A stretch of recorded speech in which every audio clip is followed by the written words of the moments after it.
cabdirasaaq jaamac janna galo ka mid ah aqoon-yahanada Soomaaliyeed ee qurba joogta ee u sharaxan qabashada hoggaanka madaxtinimo ee maamulka Puntland 2019 ayaa lagu soo dhaweeyay magaalada Oslo.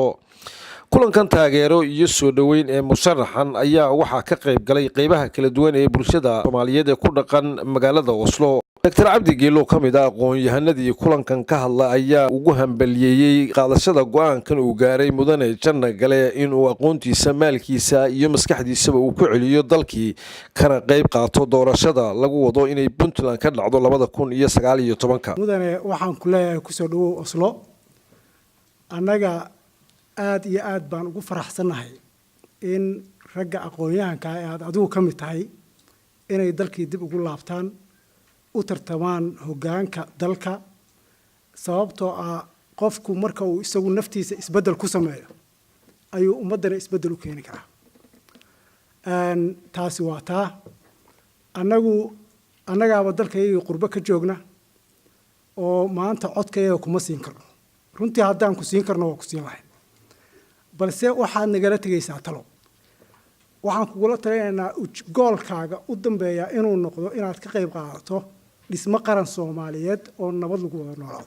haddaanu nahay gabdhaha Soomaaliyeed haddaanu nahay gabdhaha dhan walba ama Puntland ha noqdaan ama Soomaalida kale isu yimi anagu waan ku garab taaganay dhinaca raggana iyaga iska sheekayn doona anagu dhinaca gabdhaha ma ka hadlay oo door weyn ka qaadana dhan walba soo dhawo walaalo mar walba waxaan ku rajaynayaa guul iyo gobonnimo Cabdirasaaq waxaan ku leeyahay Ilaahay ha kugu guuleeyo soo dhawow. runtii Cabdirasaaq wuxuu ahaa macallin aad u firfircoon ardaduna ay aad u jeceshahay xiisadiisa.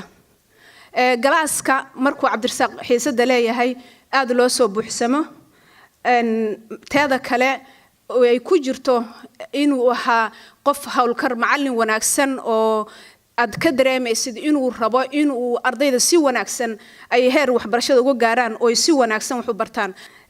marka Cabdirasaaq macallin aad u adag buu ahaa waxaan rajaynayaa siduu dadaalka badan macallinimadiisa u muujinayay inuu hadduu insha Allah ku guuleysto jagada Puntland madaxweynenimadana inuu wadanka isbedel ku sameyn doono. ugu dambeynna mudane cabdirasaaq jaamac janna galo musharax u taagan tartanka madaxtinimo ee maamulka Soomaaliyeed ee Puntland 2019 oo raba inuu aqoontiisa xooggiisa iyo maalkiisaba geliyo dalkiisa iyo dadkiisa Soomaaliyeed gaar ahaan qabashada hoggaanka madaxtinimo ee maamulka Soomaaliyeed ee Puntland ayaa ka mahad celiyay soo dhaweyntan iyo taageerada ay u sameeyeen jaaliyadda Soomaalida ee magaalada Oslo. marka ugu horeysa waxaan u mahad celinayaa jaaliyadda Norway oo aan u kala harin soo dhaweyntayda iyo xafladaba oo shalay markaan airport ka soo degayay ay jaaliyadii Soomaaliyeed iyo tii Puntland iyo tii Soomaali oo dhan ay airportkana ugu soo dhaweeyeen tan iyo xalayna aan wada sheeko wada lahayn.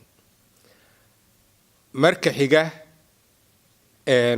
waxaan ayagana aan u mahad celinayaa dadka safarada dheer kaga yimid dalka Norway iyo anoo oran kara Norway iyo Sweden bay meesha noqotay waxaan arkayay dhalinyaro fara badan oo ka yimid Sweden. meel kasto aan marayay gobolada Mareykanka horta Yurub halkaana ay ugu horeysay oo aan ka bilaabay laakiin Mareykanka intaan marayay qolo walba waxaan ku lahaa Soomaalinimaan meesha ka rabaa. dadkan saaxiibka la ahaa ama iskuulka aan la dhigan jiray ama aan wada shaqayn jiray baan ka rabaa miiska inay ila fariistaan waana dhacday wayna sameeyeen. waa waxaan dalban jiray waana ku mahadsantihiin. Xasan Rasta SNTV Oslo Norway.